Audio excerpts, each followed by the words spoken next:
I always want to share this product to you. So, this is my second bottle kasi wala na talaga to. So, nag-purchase ako ng bagong bottle niya.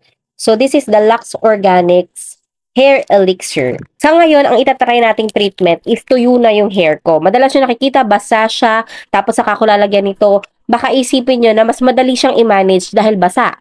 Pero hindi. Kahit tuyo, mabilis nyo pa rin siyang mamamanage use.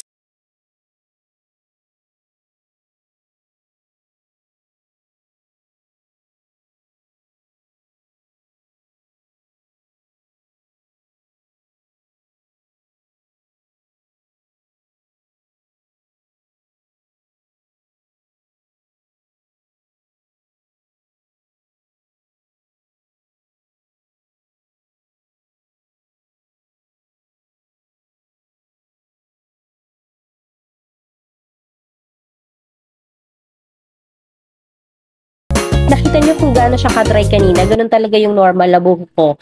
Kaya nga inaalagaan ko nitong treatment na to.